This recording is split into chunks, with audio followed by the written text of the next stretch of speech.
Buenas tardes a todos. ¿Me logran escuchar?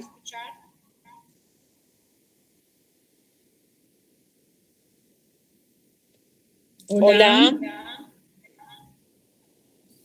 Buenas tardes, doctora. Sí se escucha, pero se escucha con eco. ¿Se escucha cómo? Se escucha con eco, doctora. Ya, espera, creo que es por esto. ¿Ahora sí? ¿Se escucha bien? Sí, ahora sí se escucha. ¿Están viendo la pantalla? ¿Sí? Sí, doctora. ¿Logra? Ya.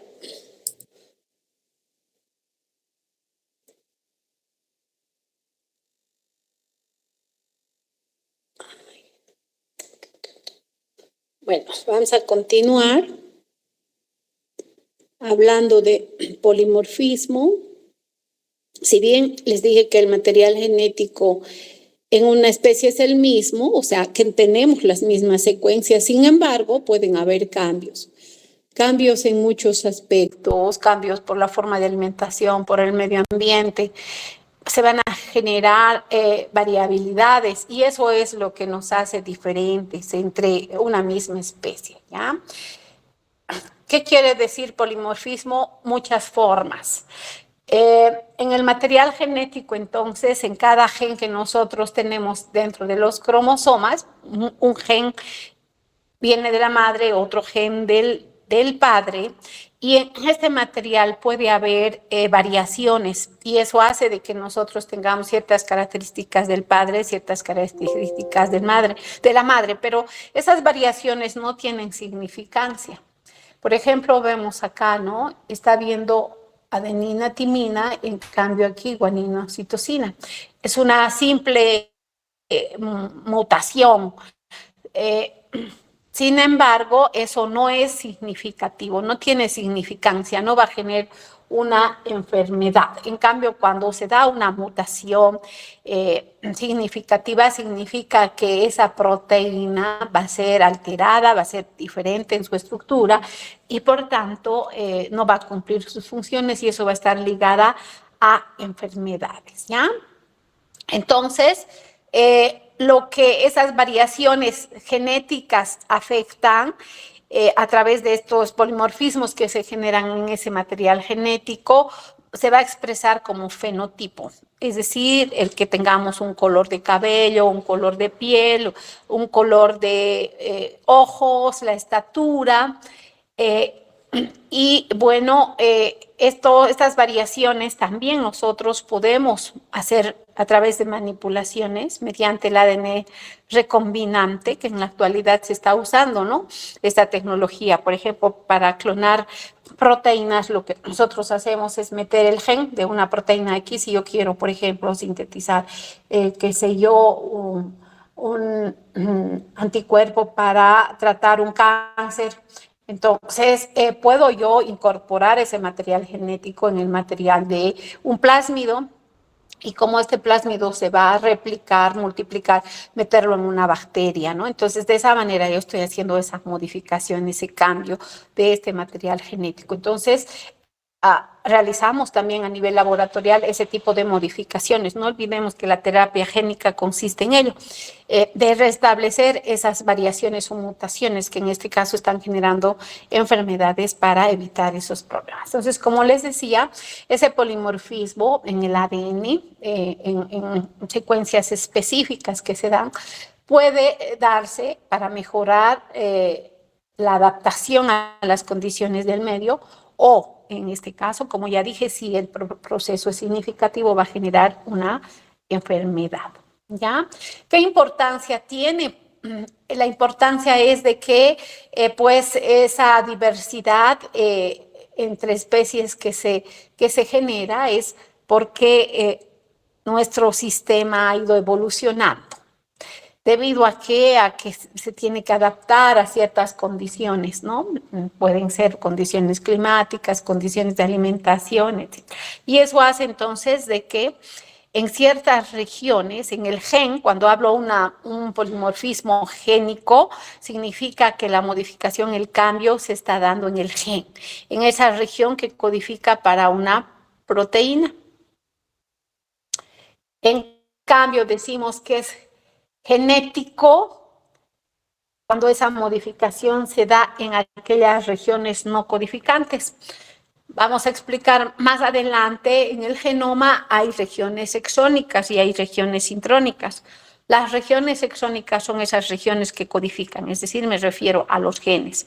Cuando se van a expresar estos genes, se van a transcribir y traducir. En cambio, tenemos un material abundante, grande, donde no codifica para una proteína, y es ahí donde principalmente hay esas variabilidades, ¿ya? Por ejemplo, detectar la paternidad a través de una técnica de RFLP es precisamente para mostrar esas diferencias que existen en el material genético. Entonces, cuando hablamos de alelos, significa que es una parte de, por ejemplo, en el cromosoma, en un lugar determinado, en un locus, ¿no? Y en nuestros cromosomas nosotros tenemos 2 alelos. Podemos ver acá, el cromosoma está constituido por 4 brazos, ¿verdad? Entonces, esta mitad de cromosoma viene de la madre y esta otra mitad viene del padre. Tiene un centrómetro, que es el lugar que en realidad regula la expresión de los genes que están ahí. Entonces, vamos a ver de que estas rayitas las consideramos como alelos, es decir, son las secuencias específicas en esa parte del cromosoma, y en este caso este alelo viene de la madre y este otro alelo viene del padre. Sin embargo, dentro de esos alelos vamos a ver que hay variaciones. Y eso hace de que tengamos esas características diferentes, ¿ya? Vemos acá, por ejemplo, en este alelo hay este cambio de CC por GC, o este puede ser cambiado por AG, o puede ser cambiado por GG. Entonces, vemos que están habiendo esas alteraciones en esas regiones alélicas. Y eso hace de que pues exista esa diferencia, como ya les dije anteriormente, en relación a los ojos, en relación al cabello rizado, al cabello lacio, ¿no? Entonces, en el cromosoma, un brazo viene de la madre y en el otro brazo tenemos la secuencia genética del padre, y en esa secuencia de ese genoma que está ahí, vamos a encontrar alelos, ¿no? Regiones específicas que están en una región específica. Eso se llama locus, bueno. Y existen diferentes tipos de polimorfismos que se dan en esas variaciones.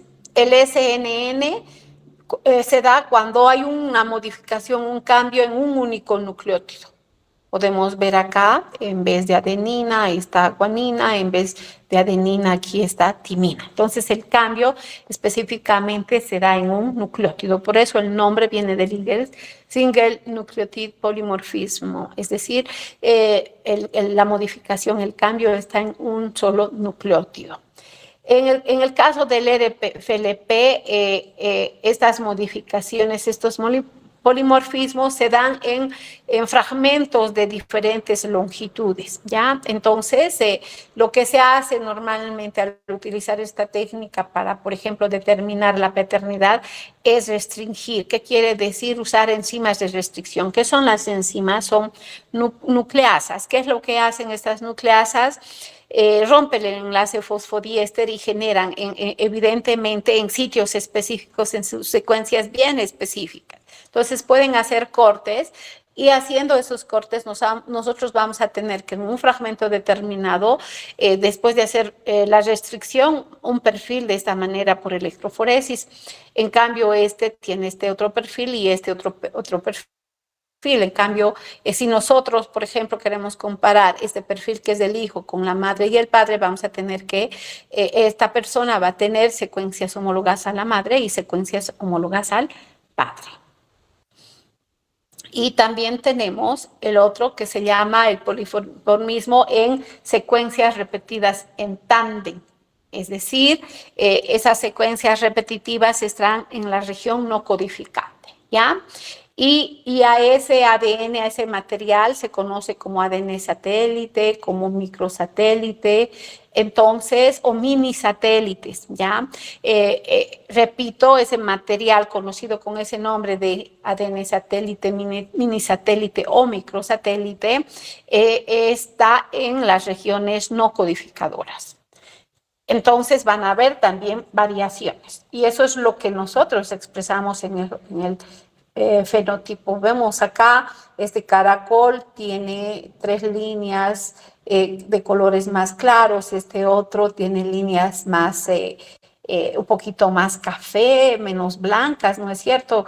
Y inclusive no solo en el color vemos la característica, el tamaño también. Entonces estamos viendo que las variaciones a ese nivel están generando esas modificaciones en el fenotipo, ¿ya? Ahí tenemos, por ejemplo, acá para que nosotros podamos comparar las huellas de esa secuencia que nosotros queremos estudiar. Si nosotros restringimos el material genético con una enzima de restricción específica, vamos a generar este perfil.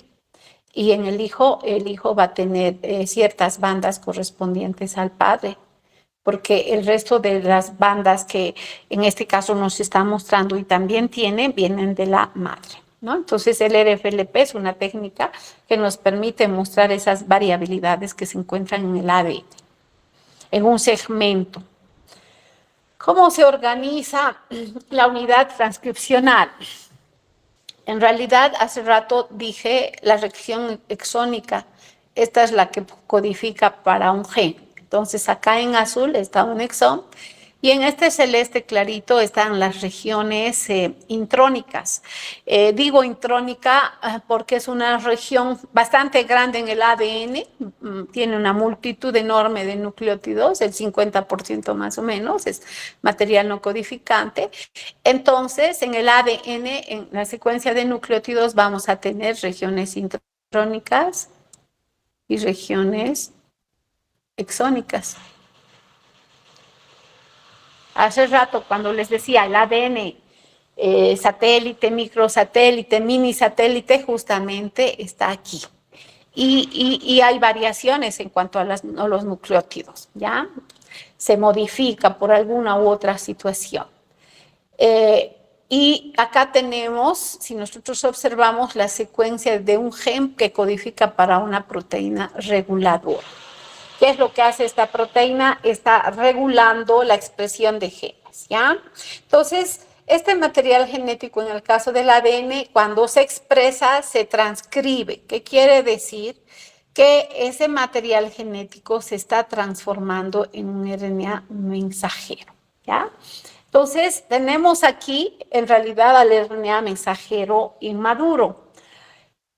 OHN se llama, ¿ya? Es el RNA que contiene tanto regiones exónicas y regiones intrónicas. ¿De dónde viene? Del proceso de transcripción. Es decir, que esta secuencia de nucleótidos de una de las cadenas del ADN ha servido de base para que se sintetice la secuencia de nucleótidos del RNA mensajero y que va a ser idéntica a la otra cadena, la cadena codificadora. ¿Por qué? Porque es idéntica esta, con la diferencia de que en lugar de tener acá, por ejemplo, si estaba una timina, en el RNA en vez de timina va a estar uracilo, ¿ya? Después el material es el mismo. ¿Qué es lo que hace este RNA mensajero? Va a madurar. Cuando madura, por ejemplo, para protegerse, incorpora un capuchón, una caperuza. Esta caperuza es una guanosina metilada que en realidad incorpora en el extremo 5' y en el extremo 3' se incorporan varias adeninas. Hay una poliadenilación. Eso hace el ADN cuando hace ese proceso de maduración y transformación de este RNA mensajero inmaduro a RNA maduro. Entonces, ¿qué tiene el RNA maduro? Tiene esa caperuza, tiene esta cola de poli-A, la región codificadora, y que ha liberado es la región intrónica, ¿sí? Entonces, eso es lo que pasa cuando un gen se transcribe. en que se transforma en RNA mensajero. Y si se traduce, pues esto va a terminar en una proteína determinada. Suponiendo, en el ejemplo anterior dijimos, es el gen que codifica para el glucagón. Entonces, este RNA mensajero contiene esa secuencia de nucleótidos que va a codificar esa secuencia de aminoácidos, en este caso 29 aminoácidos. Y quien le está dando la plantilla, la información, es el RNA mensajero maduro, el cual va a transportar esa información que contiene hacia los ribosomas, y es allí donde se lleva a cabo ese proceso de traducción para sintetizar esa proteína determinada. ¿Ya? Entonces, los genes, las regiones exónicas, repito, son regiones codificadoras. ¿Qué pasa con las histonas que se encuentran en el núcleo? Recuerdan, hemos dicho ahí la H1, H2, H3, H4, ¿no es cierto? Y dentro del H2 hay H2A, H2B también. Y están en pares formando esta estructura octamérica. Y que forma el nucleosoma, dijimos. Entonces, estas histonas, vemos acá, en este caso se está metilando y acá se está acetilando, pueden sufrir modificaciones. Y esa modificación de esas proteínas nucleares pueden estar ligados a procesos de activación y desactivación de genes. En algunos casos, por ejemplo, el proceso de acetilación va a generar activación. El proceso de metilación de estas histonas puede generar desactivación de la transcripción, es decir, aquel ADN evitamos si desactivamos aquel ADN se transforme en RNA mensajero o se genere la copia de RNA mensajero. Entonces puede metilarse de igual manera, esa metilación va a generar la activación o la represión. Fosforilaciones se dan también, estas histonas pueden fosforilarse y esos procesos de fosforilación van a generar a que la cromatina se condense y cuando está condensada no se expresa. Tiene que estar laxa para que genere ese proceso de expresión genética. Puede estas proteínas unirse al adenosín difosfato. Entonces, hay a nivel del azúcar, ¿no? Hay una ADP ribosilación. Principalmente eso se genera cuando hay procesos de reparación del ADN, ¿ya? Y monoubiquitinilaciones existen. Recuerdan que las proteínas se unían a la ubiquitina para que sean marcadas y su posterior degradación. En este caso también esas proteínas pueden ubiquitinilarse, solamente que la secuencia en este caso de esa ubiquitina es más pequeñita. Y este proceso puede dar lugar a generar activación en la expresión genética, puede generar represión o podemos silenciar genes. Cuando un gen está silenciado, no se expresa. O puede haber sumoilación. Cuando decimos sumoilación, es una proteína más pequeñita que se incorpora en estas histonas y esa proteína recibe el nombre de sumo. Es decir, es una pequeña ubiquinona, ¿ya? Y principalmente cuando estas histonas se sumoilan, esto puede generar la inactivación o la represión de la transcripción. Entonces es importante la modificación que sufren estas proteínas nucleares en eucariotas. Y bueno, aquí está el título mal, ¿no? El nucleosoma debería decir. ¿Y qué tipos de ADN existen? Dos tipos de ADN, el ADN que está relajado y el ADN que se encuentra súper enrollado. Normalmente el ADN cuando se pone en el estado relajado es porque tiene que replicarse o tiene que transcribirse. En cambio está en el estado condensado porque ese material genético tiene que estar empaquetado y principalmente se encuentra de esa manera en un cromosoma cuando ese material genético está inactivo. ¿Y qué enzimita hace ese proceso de enrollar esta molécula como vemos acá? Es la topoisomerasa. Entonces, esta topoisomerasa hace enrollamientos positivos y enrollamientos negativos. Enrollamiento positivo es cuando, en este caso, el cambio de superenrollamiento que genera es en el sentido de las manecillas de esta molécula helicoidal, y negativo cuando ese enrollamiento es en sentido contrario. Y en bacterias, si bien se decía que no habían histonas, pero también no hace mucho, hace pocos años, Nature ha publicado esta publicación, si no me equivoco, por los años 2000 más o menos, 2004 o 2005, que sí, las histonas se encuentran en las bacterias y a estas histonas se las conocen como histonas like. ¿Ya? Que también entonces serían esas moléculas que juegan un rol importante en esos procesos de transcripción. Bueno, cuando hablo de cariotipo, ¿a qué me refiero? A los cromosomas. Nosotros, como humanos, tenemos 23 pares, ¿no es cierto? Y uno, el 23, que codifica para el sexo, ¿no? Fijémonos que el cromosoma es este, ¿no? Tiene los 4 brazos, tiene el centrómero que está en la parte central y el tamaño de estos cromosomas varía. El cromosoma 1 es más grande. En cambio, el cromosoma 22 es mucho más pequeño e inclusive hay una diferencia entre este cromosoma y este otro cromosoma.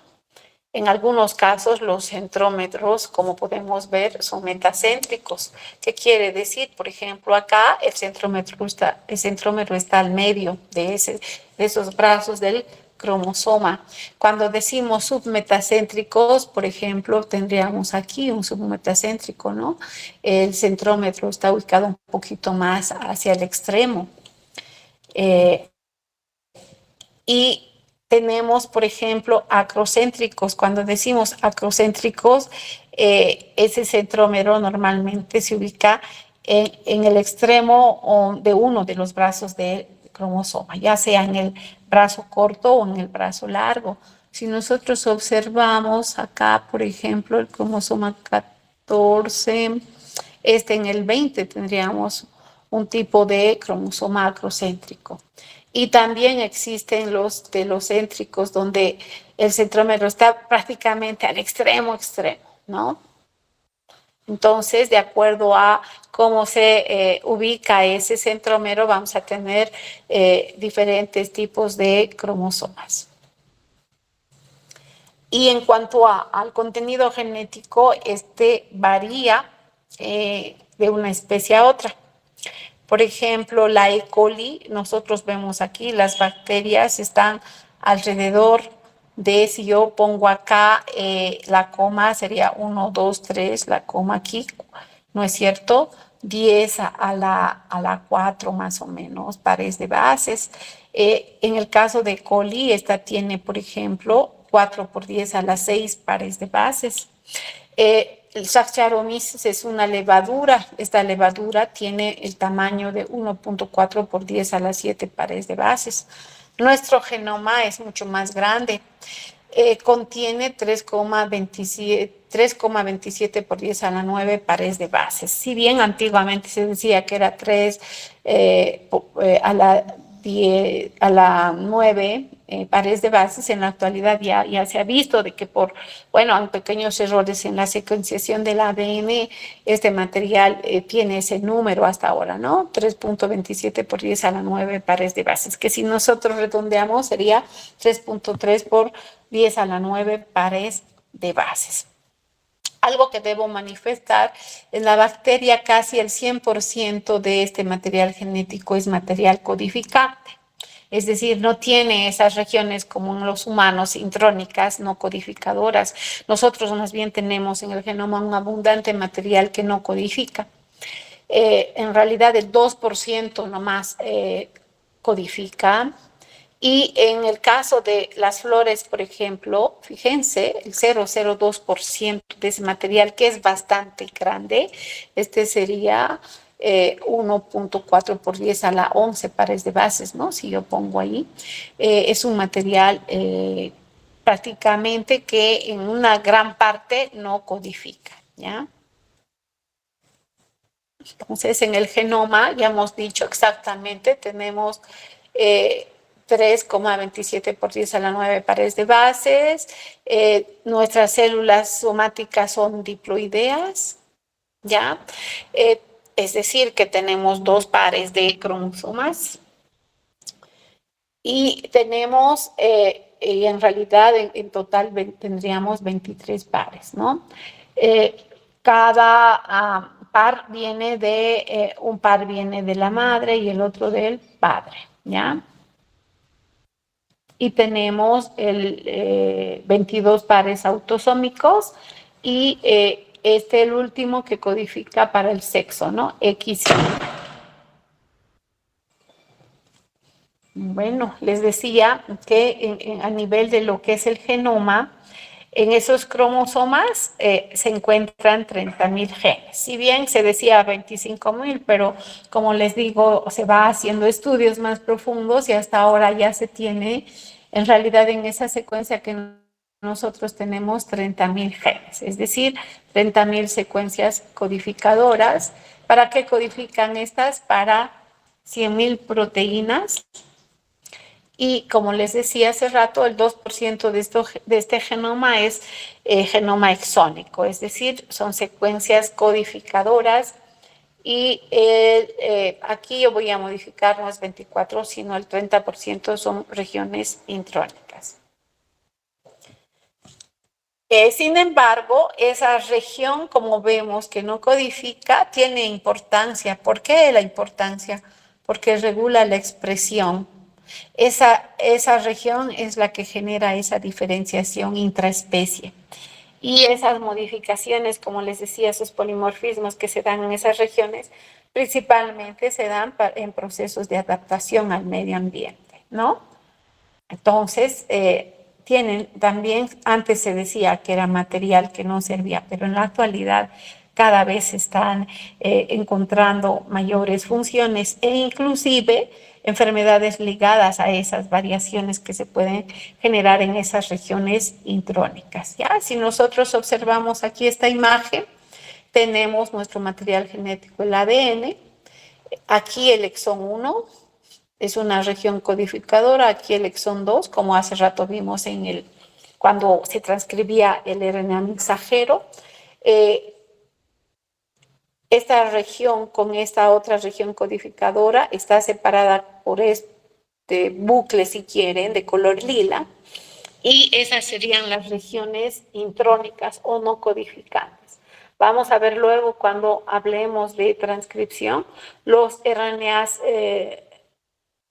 pequeños, intracitoplasmáticos, los uRNAs, en realidad se encargan de liberar estas regiones intrónicas y soldar los exones, ¿no? Generando de esa manera la transcripción y que vendría a ser esto un RNA mensajero, ¿no? En este caso ya es maduro. ¿Por qué? Porque no tiene regiones intrónicas, ¿sí? Entonces, los exones, repito, son las regiones que codifica para una proteína. Hace rato dijimos, esta es la secuencia que codifica para un glucagón. Entonces, esa región exónica, en este caso, en el genoma, está codificando para la secuencia de aminoácidos de esa hormona, el glucagón, que hemos visto cumple funciones vitales a nivel del metabolismo. Y las regiones intrónicas son estas regioncitas de color lila que no codifican para una proteína y son bastante abundantes, repito. Bueno, el 30% de las secuencias son repetitivas, es decir, que se repiten. Y estas repeticiones pueden ser a intervalos largos o pueden ser a intervalos cortos. Las secuencias repetitivas a intervalos largos reciben el nombre de LINE y a intervalos cortos SALME, ¿ya? Entonces, hace rato ya dijimos, esas secuencias repetitivas en tándem se llaman microsatélites y reciben el nombre de SSRS. Entonces, vamos a observar que son pequeños trozos de ADN, generalmente entre 2 a 6 pares de bases, y que estos se repiten hasta 50 veces. ¿Qué quiere decir? Si, por ejemplo, en la secuencia está CA, se van a repetir esas secuencias 50 veces. CA, y por eso se llaman secuencias repetitivas, ¿ya? O microsatélites.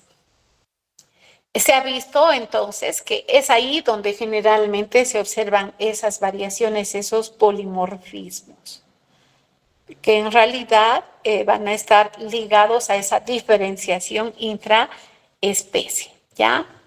Se ha visto también que estas secuencias repetitivas pueden ser inestables.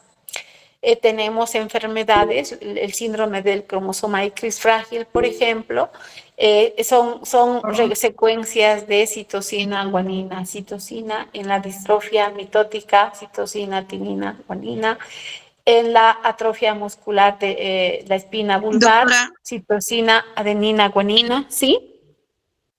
ya no está compartiendo las diapositivas. Ya. ¿Qué pasa con esto, chicos? No sé qué pasa con mi computadora. A ver, vamos a volver a entrar ya.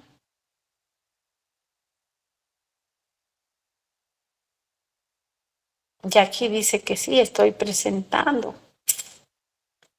A ver.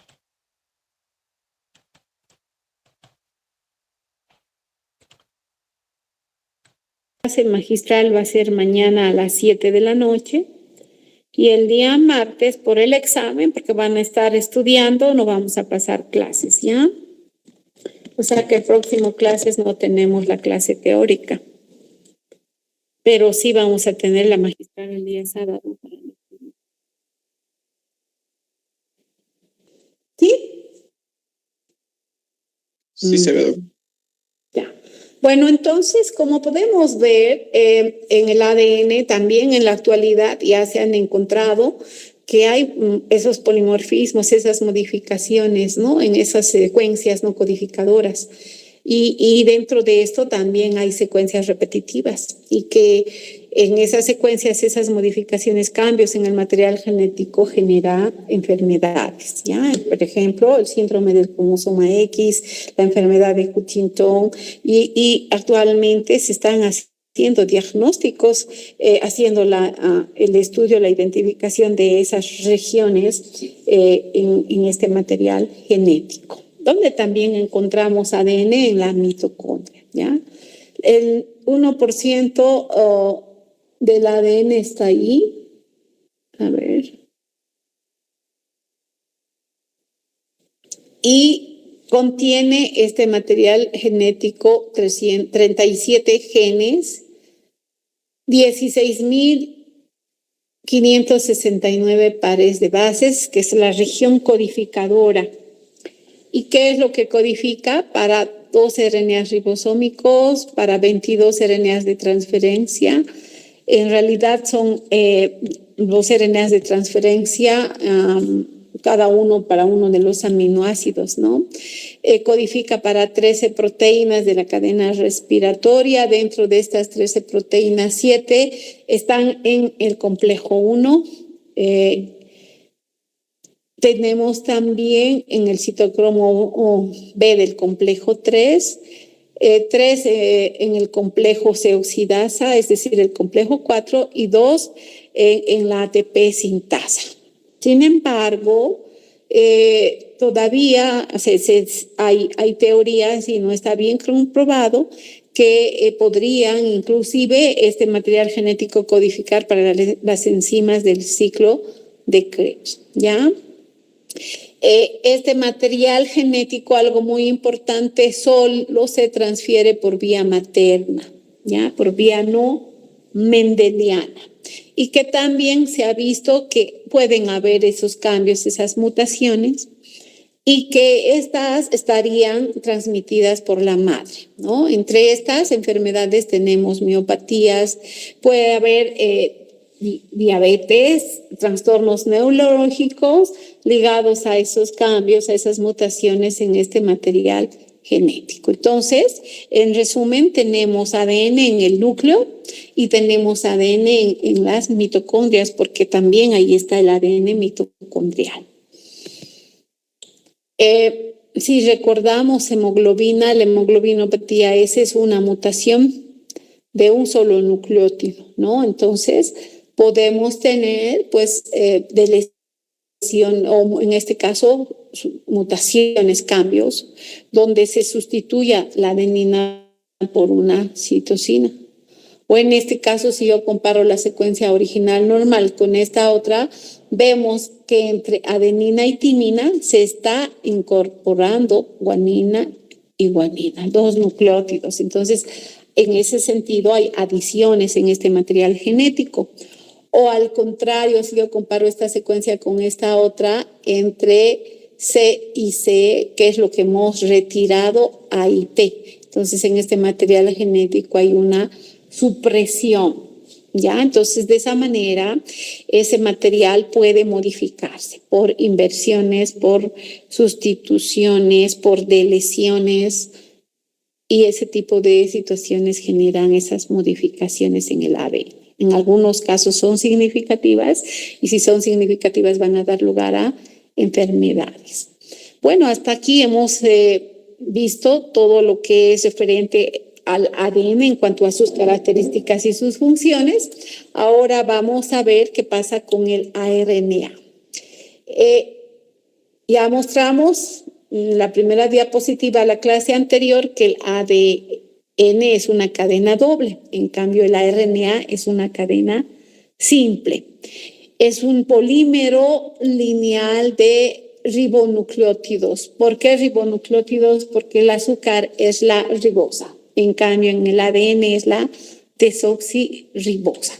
¿Cómo se unen estos nucleótidos? Como podemos observar acá, ya explicamos anteriormente, entre este carbono que es el 3 y este carbono que es el 5, la unión hace el fósforo y a eso se llama enlace fosfodiéster. Entonces, ¿quién hace esa unión?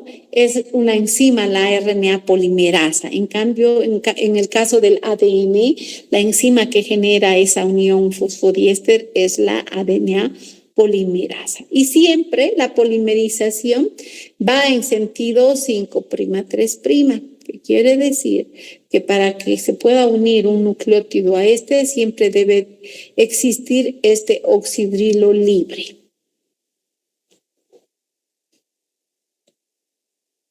Entonces, ¿qué es lo que contiene como bases nitrogenadas? Esta molécula contiene adenina, contiene uracilo, contiene citosina y contiene guanina.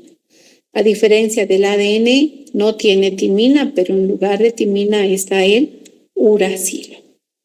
En realidad, dependiendo del tipo de RNA, si nosotros observamos el RNA de transferencia, tiene la forma de un trébol. En ese caso podemos tener estructuras secundarias que formen horquillas uniendo una región con otra, ¿ya? Generando las dobles cadenas. ¿Por qué es inestable esta molécula? Porque es una sola cadena. En cambio, el ADN es más estable porque se une una cadena con otra a través de puentes de hidrógeno, como ya mencionamos anteriormente. ¿Dónde encontramos este material genético? En todos los organismos, tanto simples como son los virus, encontramos en procariotas, en las bacterias, encontramos en eucariotas, ¿ya? En la mayoría, este material está como una sola cadena, es decir, monocatenario. ¿Y qué compone? Bases, hemos dicho, nitrogenadas, púricas, 2, la adenina y la guanina. Y pirimídicas, la citosina y el uracilo. Entonces, ese ribonucleótido va a tener la base nitrogenada, ya sea púrica o pirimídica. La pentosa en este caso va a ser la ribosa y el grupo fosfato. Y la unión de estos nucleótidos se hace mediante este fosfato hacia el oxidrilo en este carbono 3, generando entonces esa unión fosfodiéster, ¿ya? El proceso mediante el cual se sintetiza esta molécula de RNA es por la RNA polimerasa y se conoce, como hace rato ya hemos explicado, este proceso como la transcripción, es decir, que el ADN va a servir como molde para que se genere la hebra complementaria de ARNA, es decir, la copia, que va a ser entonces idéntica a esta secuencia a la hebra codificadora del ADN. ¿Qué diferencias entonces en resumen encontramos en estas dos moléculas? La primera diferencia es el azúcar, que no tiene la desoxirribosa, el oxígeno en el carbono 2, y es este azúcar que se encuentra en realidad ribosa en el ADN, en cambio en el RNA está la ribosa, perdón, dije pentosa, tenía que decir la pentosa de 5 carbonos, la desoxirribosa en el ADN y la ribosa en el RNA. Y la diferencia en cuanto a las bases nitrogenadas está en la pirimidina. El ADN tiene timina, en lugar de esta pirimidina está el uracilo en el RNA. Otra diferencia que encontramos que el ADN es una doble cadena, en cambio el ADN es una simple cadena. ¿Y qué pasa cuando el material genético se expresa? Lo primero que se tiene que hacer es separar la doble cadena, porque esta va a servir de molde, una de ellas, y la otra viene a ser la hebra codificadora. Pregunto, ¿cuál de estas dos cadenas en el ADN sería la cadena codificante? ¿Cuál sería, chicos?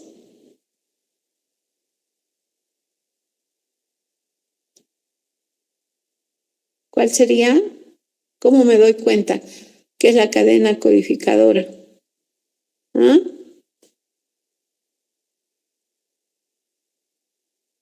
¿Aló? ¿Me escuchan?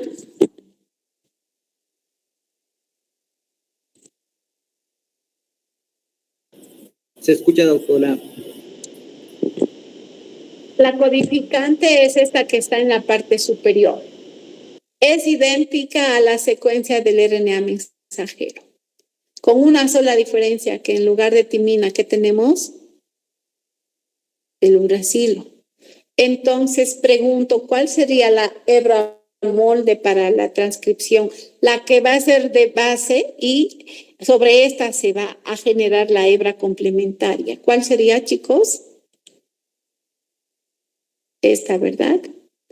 Esta nos va a servir de molde. La hebra molde es esta. Si nosotros nos fijamos, ¿qué tenemos aquí? Timina. ¿Qué se va a complementar a timina? Adenina. ¿Qué tengo aquí? Adenina. ¿Qué se complementaría a la timina? Pero sabemos que en lugar de timina ingresa el uracilo. ¿Qué se va a complementar a citosina? Guanina.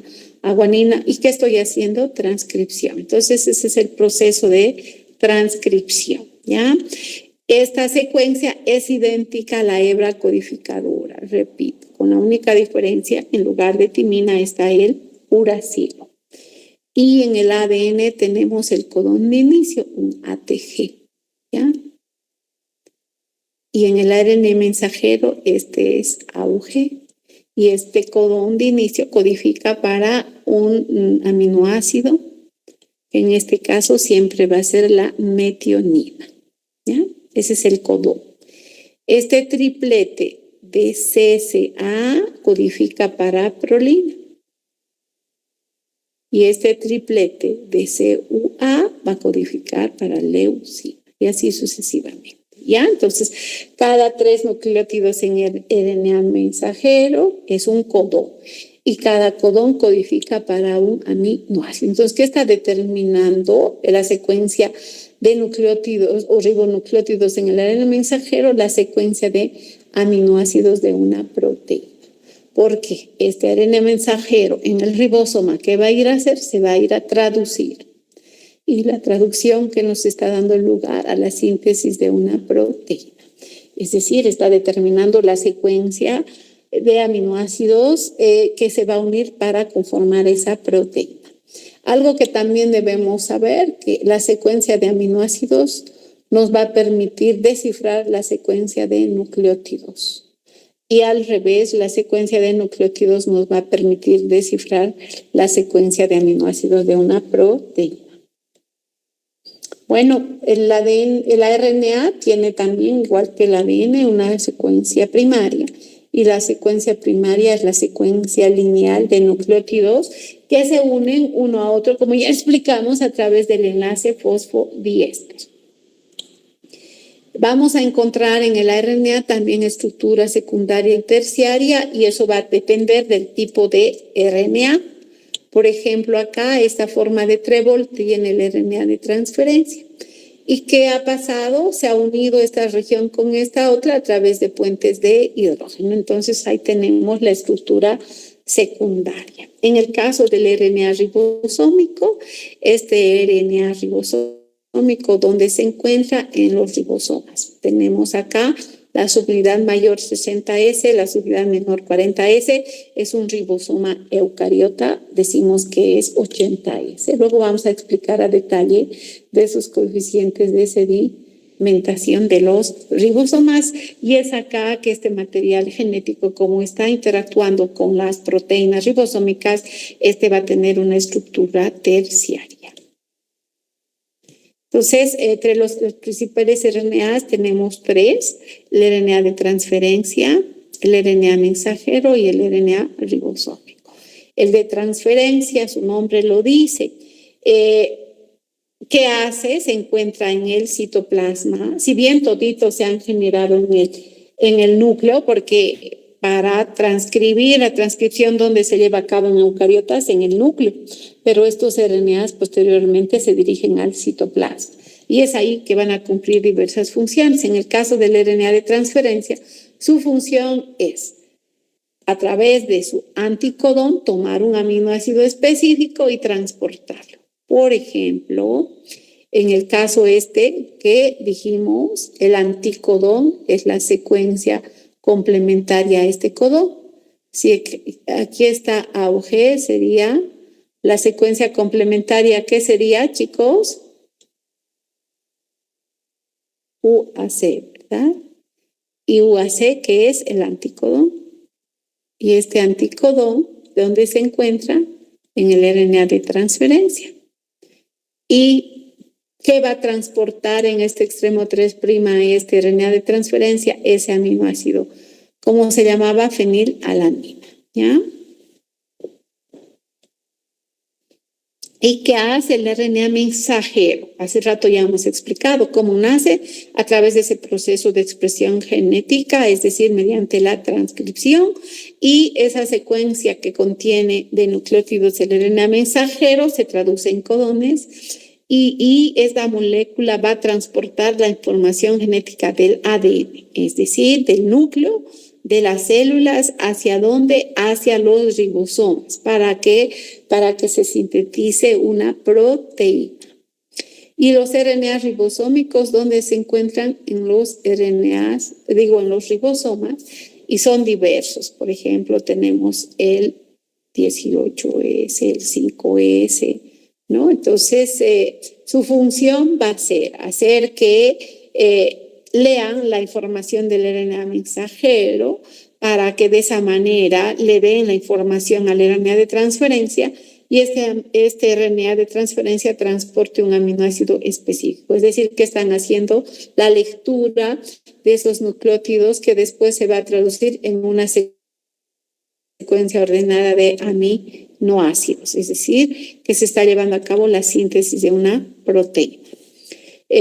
Algunos RNAs también se ha visto como las ribosimas tienen actividad catalítica, es decir, pueden actuar como enzimas. Si bien sabemos que las enzimas son proteínas, pero estas moléculas de RNA que son las ribosimas también tienen actividades catalíticas. Bueno, ¿qué tipos de RNAs hay? Hay varios tipos de RNA.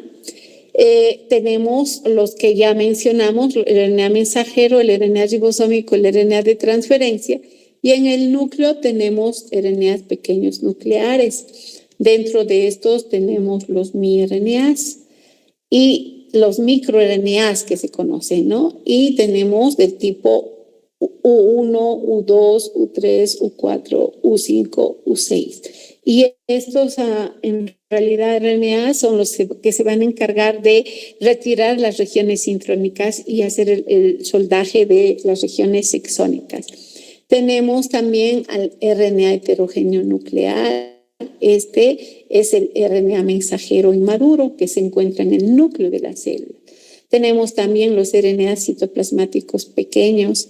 Entonces, tenemos una variedad de RNAs y que participan en funciones diversas, ¿no? Bueno, vamos a describir cada uno de estos. El RNA heterogéneo nuclear, en realidad, ¿qué es? Viene de ese proceso de transcripción y es el RNA mensajero, pero inmaduro. Porque ¿qué contiene este? Regiones exónicas y regiones intrónicas, ¿no? Donde se encuentra en el núcleo y después va a madurar, va a ser procesado. Y al ser procesado, como puedo ver acá, ya explicamos hace rato, se transforma en ese RNA mensajero maduro. Entonces ya hemos dicho, este RNA tiene como función de copiar la información del ADN y llevar hacia los ribosomas para la síntesis de una proteína. ¿En qué porcentaje se encuentra este RNA mensajero? En 2 a 5%. Son cadenas sencillas lineales y que codifican esos nucleótidos, esos codones, que en realidad se van a descifrar en la secuencia de aminoácidos durante la traducción. Entonces, esta molécula participa en ese proceso de traducción, es decir, la síntesis de una proteína. Y son de vida muy corta y también son inestables porque son cadenas sencillas. Entonces, ¿qué es un gen? Viene a ser una región específica en el ADN. Este gen prácticamente ¿dónde se encuentra? En el genoma. ¿Y qué es el genoma? Está constituido por ese conjunto de genes, ¿no? En este caso, no solamente tenemos estas serían las regiones codificantes, sino también en el genoma tenemos las regiones no codificadoras. ¿Y qué pasa cuando digo genotipo? Es la información que contiene el ADN en nuestro organismo, es decir, es esa secuencia de nucleótidos, ese es el genotipo. Y cuando se expresa este genotipo, se transforma en un fenotipo, es decir, las características, los rasgos de este organismo nos está dando el fenotipo, ¿ya? Y cuando hablamos de dogma de biología molecular, pues esto comprende procesos importantes. La replicación, que es la duplicación del ADN. Ya hemos explicado, la transcripción es la síntesis del RNA mensajero. Y la traducción que vendría a ser la síntesis de una proteína. Entonces, el RNA mensajero sirve como molde que lleva la información genética, donde traslada a los ribosomas. ¿Qué otra función cumple este RNA mensajero? Ensamblar los aminoácidos, es decir, determinar la secuencia de aminoácidos de una proteína. ¿Qué estructura posee? Primaria. Está formada por una cadena de ribonucleótidos unidos por enlaces fosfodiéster. ¿Qué hace? Transporta la información hacia los ribosomas. ¿Para qué? Para la síntesis de una proteína y resulta de copiar la secuencia de nucleótidos del ADN en esa secuencia de ribonucleótidos que conforma este RNA mensajero. Y en eucariotas, ese RNA mensajero es monocistrónico. ¿Qué quiere decir? Que codifica para una sola proteína. Si nosotros vemos acá la secuencia, en este caso, este gen está codificando para una sola proteína. En cambio, en bacterias es policistrónico el RNA mensajero.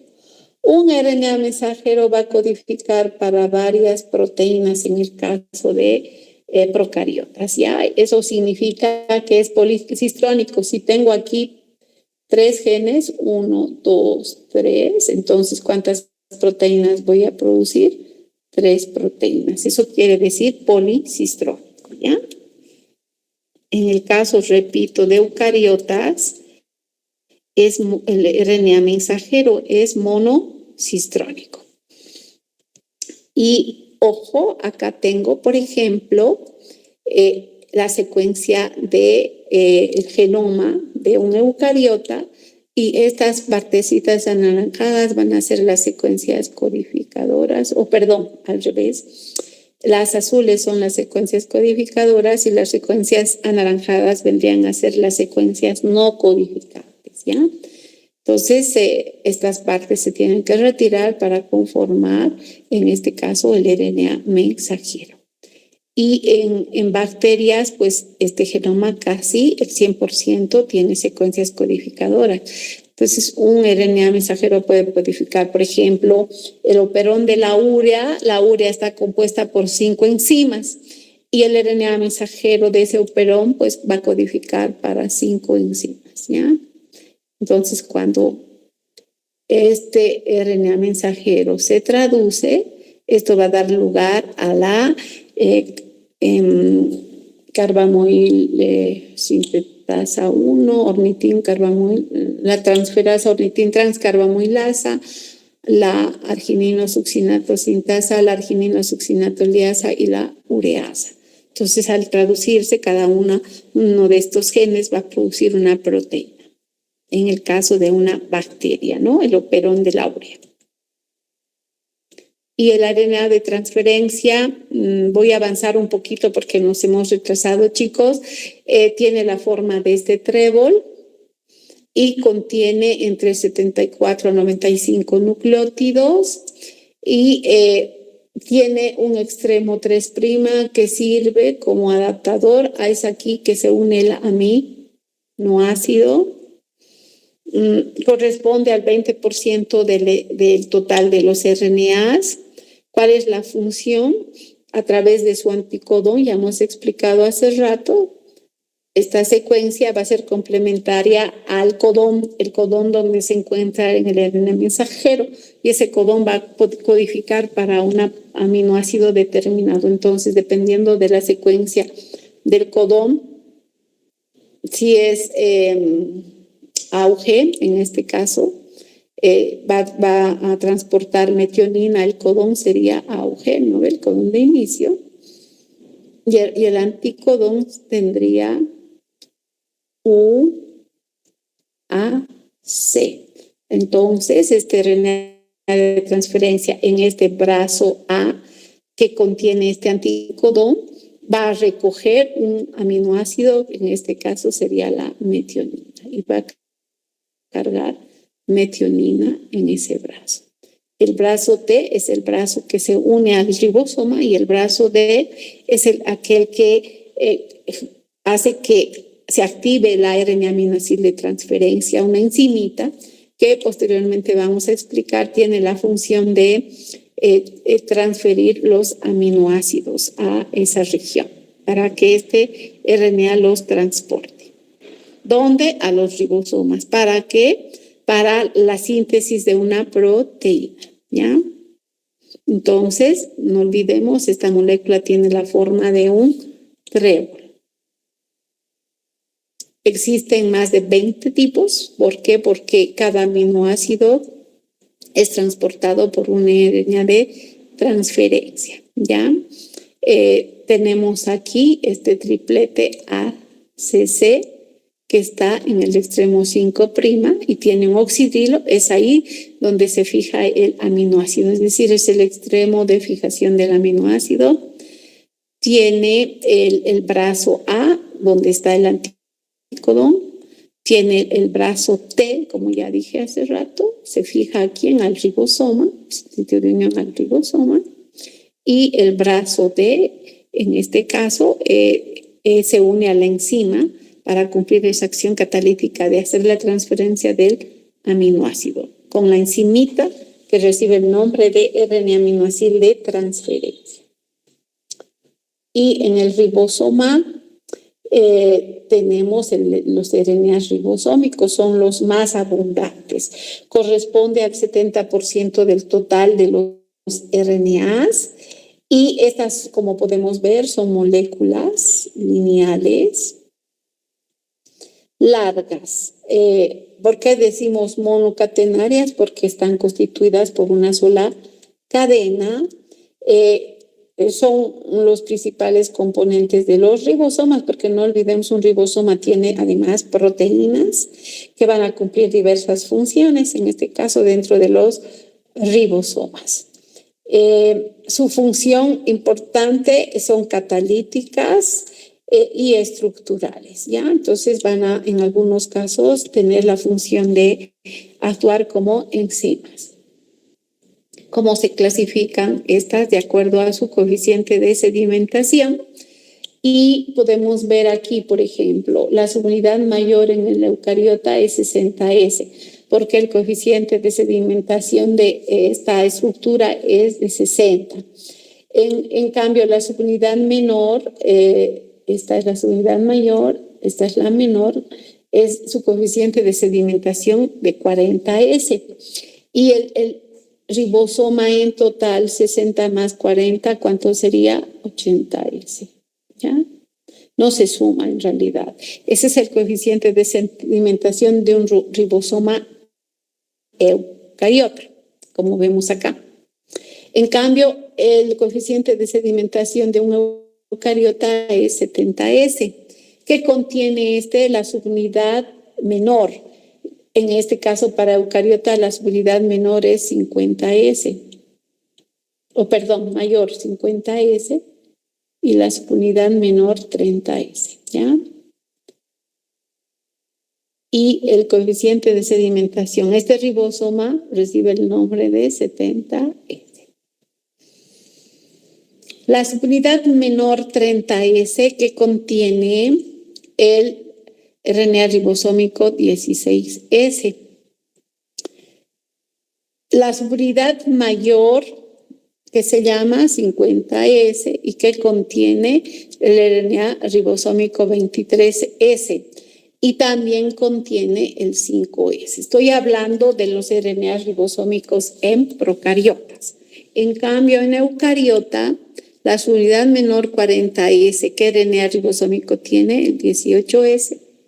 En la subunidad mayor, que es 60S, que contiene el RNA ribosómico 28S, el RNA ribosómico 5S y el RNA ribosómico 58S, ¿ya? Entonces hay diferentes tipos de RNA ribosómicos en los ribosomas, dependiendo si es unidad mayor o es unidad menor. No olvidemos, el 16S es el que le caracteriza a las bacterias. Y en biología molecular, por ejemplo, para el diagnóstico del Helicobacter pylori, lo que se hace es amplificar ese gen 16S, que es específico, en este caso, una secuencia específica para esa bacteria, ¿no? Y tenemos acá el RNA ribosómico. ¿De quién sería, chicos, este RNA ribosómico? 70S. Procariota. ¿Aló? ¿Qué? Procariota. ¿De qué? De bacterias, ¿no? Procariotas. Y tiene dos subunidades, 50S la mayor y 30S la subunidad menor. Y fíjense, a esta subunidad mayor está asociada a 31 proteínas, en cambio en 30S 21 proteínas. Y ya explicamos hace rato, en la subunidad mayor, ¿qué RNAs tenemos? 23S y 5S, y en la subunidad menor 16S. Y bueno, un ribosoma es aquel lugar donde se lleva a cabo ese proceso de traducción y, como ya dijimos, tiene la subunidad mayor y menor, y en la subunidad menor tenemos los sitios de fijación Entonces vamos a tener los sitios de fijación de los aminoácidos, sobre quién se ha montado ese ribosoma, sobre el RNA mensajero, qué hace el RNA ribosómico en la lectura de los codones, qué información le va a dar el RNA de transferencia, le va a decir, mira, este codón AUG, pues necesita que el RNA de transferencia que tiene el codón UAC transporte qué cosa, este aminoácido metionina. Entonces va a ser un proceso que luego vamos a explicar con bastantes factores de transcripción que se necesitan, ese proceso de traducción que consiste en la síntesis de una proteína. Entonces no nos olvidemos, si el codón que está en el RNA mensajero codifica CCU, el anticodón va a ser CC. Y eso codifica para una determinado aminoácido. Bueno, dentro de los RNAs pequeños tenemos aquellos que los miRNAs, como ya explicamos, que se encargan de soldar los exones, es decir, actúan como esplisiosomas, que quiere decir retiran las regiones intrónicas y hacen el soldado de las regiones exónicas, ¿ya? Entonces, dentro de ese grupo tenemos a estos, los U1, 2, 3, 4, 5, 6, y se encargan de procesar el RNA inmaduro y transformar en un RNA maduro. Tenemos aquí al U7, por ejemplo, que también es un RNA nuclear pequeño, y que su función es la producción de los extremos 5' en las histonas del RNA mensajero, es decir, producir esa cola de poliadeninas que hace rato hemos mencionado. Y el 7SQ es un RNA citoplasmático que en realidad se va a ocupar de hacer que las proteínas sean enviadas a los lugares donde las células necesitan, ¿ya? Y principalmente este RNA se va a encargar de modular la elongación de la transcripción. Y también se ha visto que existen los pequeños RNAs interferentes, sobre todo estos están implicados en la inhibición de la expresión genética.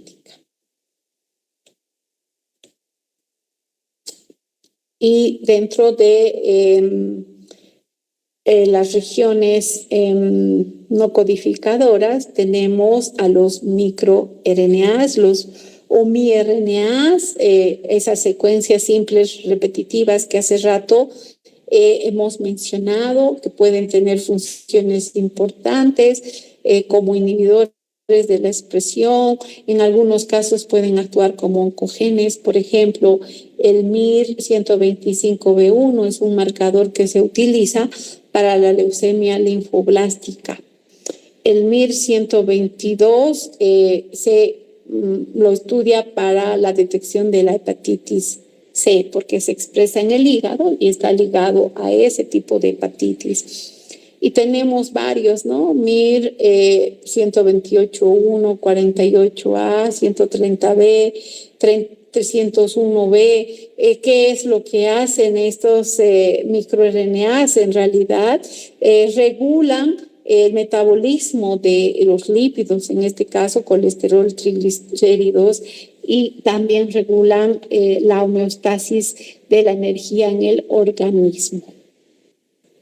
Entonces, en la actualidad se están descubriendo muchas secuencias repetitivas, ¿no?, en esos microsatélites y que sirven como marcadores moleculares, ¿no?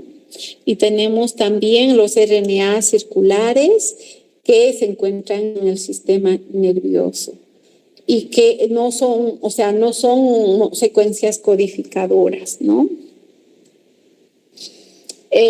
Los pequeños RNAs también pueden servir como blancos para las terapias, ¿no? En la actualidad se están desarrollando entonces estas secuencias como blancos para hacer terapias de tratamiento farmacológico. Y ya dije y hablé sobre los RNAs citoplasmáticos, son aquellos que tienen secuencias de 150 a 300 nucleótidos, se encuentran en el citosol y su función es hacer que las proteínas sean enviadas a las células donde deben funcionar. Y quedamos ahí, chicos. ¿Hay alguna consulta, alguna pregunta? ¿Aló? ¿Me escuchan? Sí, doctora, se escucha. Ya, me retiro porque tengo que ir a clases, ¿ya? Hasta luego, buenas tardes, que les vaya bien.